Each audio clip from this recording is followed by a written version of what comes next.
No, I don't. Because a lot of people couldn't read, so they would tell the story of the Bible through their windows.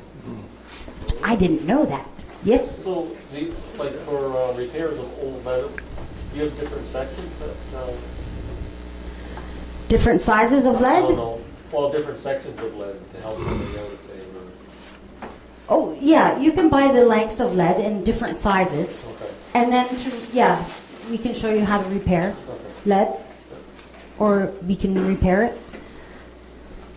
The leaded windows that shrink? They stretch. Stretch. Okay. They stretch and sag. Because the lead is bendy. Just like people, we're very bendy. Somebody told me once when they took a tour of this church that the lead actually, the window actually shrinks down. It's living. Yes. That's why they have to redo Crazy, isn't it? right? Yep. That is true. Anybody else? Questions?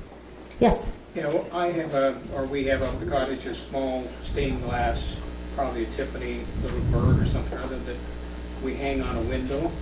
And a couple of times with its exposure, I would assume to the sun and the heat, it has fallen apart slightly. Oh, yeah. Is that common? Yeah. The tape will, especially if the hook that it's hanging from, is it hanging from a hook and then string? There appeared to be a loop soldered right. onto the top of this bird. Right. And it was quite small. It's only about 4 or 5 inches in diameter. Yeah, that can happen. The tape can give way from the sun. The strongest point in this glass, when I solder it, will be in the 2 joints. So if your bird had the hook just on the tape and not in a joint, it will come off over time. Do you think that's what happened, maybe? I think so, and I just repaired it with a crazy glue. Oh, yeah, why not? Instead of paying stained glass people to fix it. Everything else. So, my 2 pieces are foiled. You guys have done plumbing before, I'm sure? Flux, right. It just cleans the copper, that's all. Nothing fancy. We don't use a lot. You got to get all the copper. Don't worry about getting it on the glass. It washes off. So this is a 100-watt iron that we're using. It gets hot. 60-40 solder. No flux in the solder. You can't just go to Home Depot or Crappy Tire and get their solder because there will be flux in it and it won't work. I've tried it because this is expensive. So this at the shop for 1 pound roll of 60-40 is $25. But it lasts a long time. So we always have a wet sponge. You want this tip shiny. All you do is what's called a flat solder. It just joins the 2 pieces together. So now it is strong enough to hold. Oh, not fast. Then I'm going to just run a solder all around where I have copper.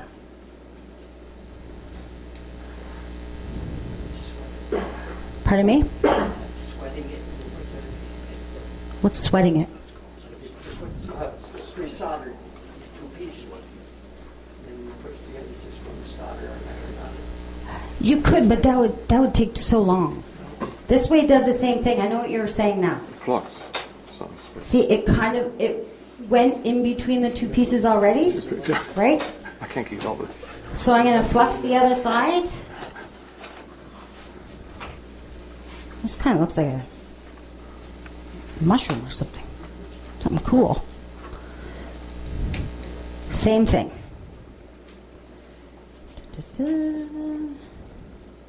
Now, people who take our class, they either love it or they hate it. You need patience, man. And our classes we do during the day. And we're pretty lenient. Like if you want to take classes, it's 7 weeks long, 3 hours a week. But if you want to do a compact class and like say do 3 days 1 week, 4 the next, whatever, we're pretty lenient. Because I work shift work, so I understand if stuff comes up in your life, you can't be there every week. I get it. So after the flat solder, we do what's called a bead solder. You know, makes it that nice round, like on the pictures. Looks pretty fancy. So this takes patience and practice. See, and sometimes it bleeds through like that. That means it's too hot. So we're going to do the edges. You don't need any more solder. Keep it down to the... Sorry. Yeah, good, thank you. You good? Yep. We don't Okay. want to put more solder on because we have tons. We're basically just running it. And this is where it can get hot. It gets on your fingers. See that smoke coming off? It should be in my fume sucker. So if it doesn't stick, you need more flux.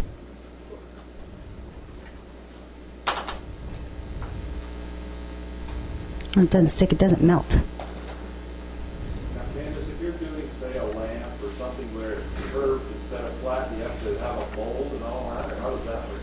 Yes. So we do Tiffany lamps at the shop, and they are a styrofoam mold. So it's already shaped like that, and it takes forever to make. But yeah, it can be done. You can make panel lamps without a form. You just basically make 6 sides. They look sharp. Okay, we're going to try that bead solder.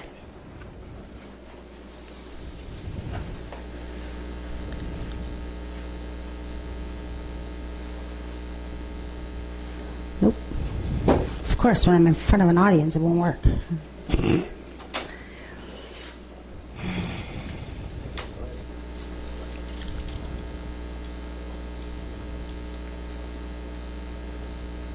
Oh, you bugger. Just have microphones on. You're lucky that's all I said. You're going around YouTube. Yeah, right. No way. Now we're going to try this one more time.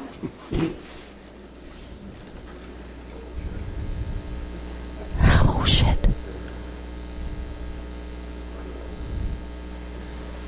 Uh-huh.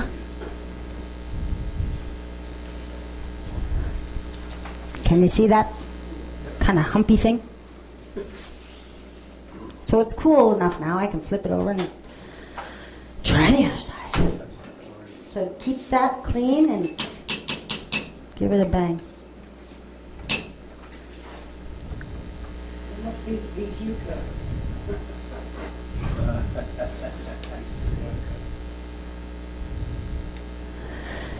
And that's it. Now I had a piece of wire here. Here it is. So where's that gentleman with the bird who fell apart? Okay. So on this piece, I didn't say that. So what I'm using is a tinned cover copper. You know the electrical wire you use, the copper wire, that's fine for stained glass. If you want to make some swirly art or whatever, it'll solder together awesomely. So you just put some flux on that. A little bit of solder on your gun, iron. You want to hold it in the joint. Melt it in. And it's in. So I have my little fancy cutters. So,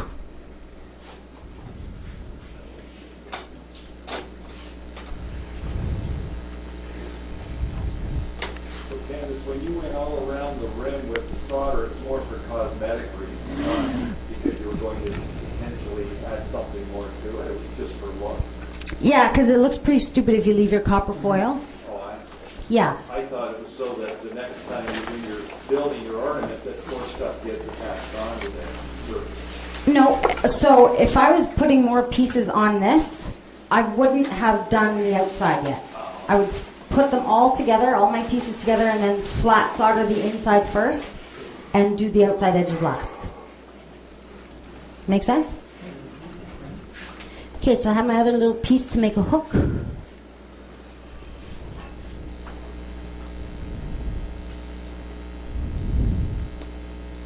I don't like that. And you can always fix it up. Because the solder will never ever stick to your glass, ever. Ow, it's hot. It's hot. Ta-da! I don't know what it is, but that's what it is. So now, the next step, I didn't bring the patinas or the flux removers, because those are very important. So say we wanted to make this solder black because we use black back foil. All I would do is go to a sink, rinse it with warm water, and then we have what's called neutralizer. So neutralizer would stop this little chemical reaction that's going to keep going on. It will oxidize this and it would fall apart. So what we do is we neutralize it, then we put on a black patina. It's just a liquid. We brush it on. It turns it instantly black. Rinse it again and neutralize it. Dry it off. Polish it with Mother's car wax. And we're done. And we have stained glass.